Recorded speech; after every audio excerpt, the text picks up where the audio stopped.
Saudara, waspada akan kasus pelecehan terhadap anak-anak. Seorang guru tari di Sleman, Yogyakarta ditangkap polisi karena melakukan pelecehan seksual terhadap 22 anak laki-laki di bawah umur.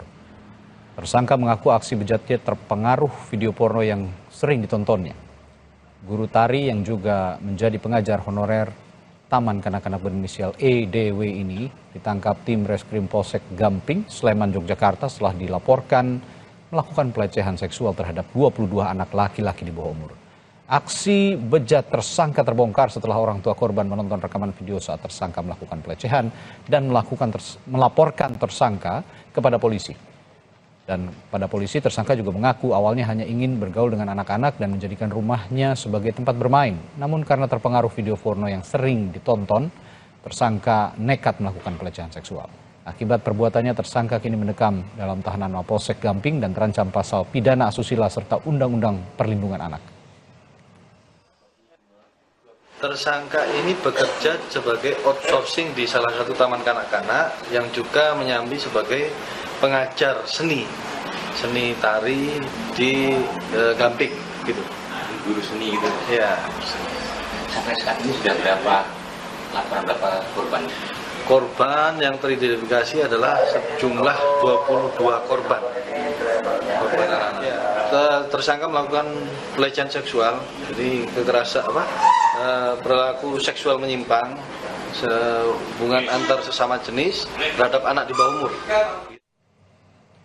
Lalu bagaimana perkembangan kasus pelecehan seksual guru tari terhadap lebih dari 20 anak didiknya?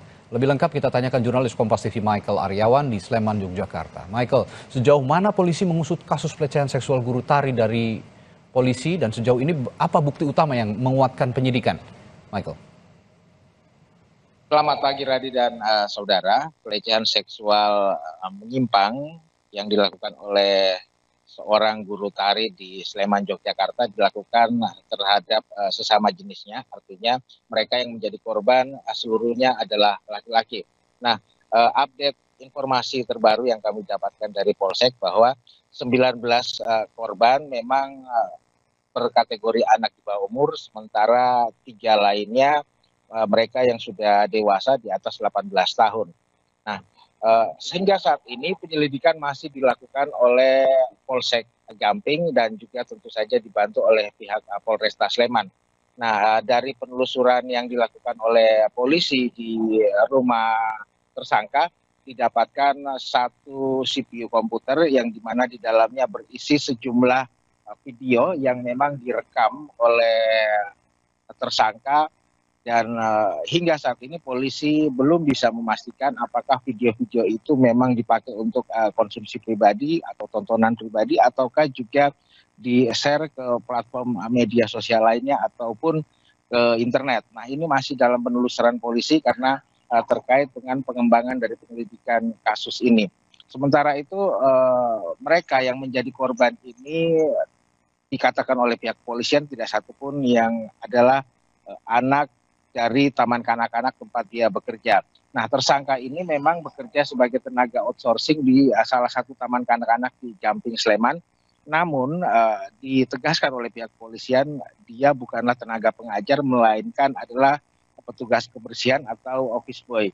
Nah, sementara di lingkungan kampungnya dia menjadi guru tari.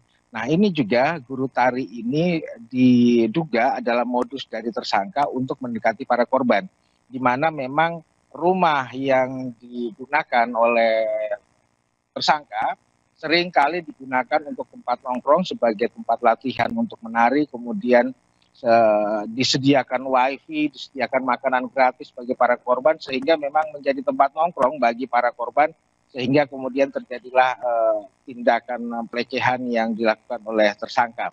Nah, kasus ini masih terus dikembangkan oleh pihak kepolisian. Kita tunggu nanti apa yang terbaru. Baik, terima kasih Michael Aryawan melaporkan langsung dari Sleman, Yogyakarta. Saudara, Presiden Joko Widodo dan Prabowo Subianto bertemu 4 mata jelang pelantikan presiden terpilih. Lalu apa yang dibahas keduanya? Apakah juga membahas rencana pertemuan Prabowo dengan Megawati Soekarnoputri? Nanti akan kami bahas dalam dialog setelah jeda di Sapa Indonesia Pagi di Pandu Adi Silarasa. Sesaat lagi.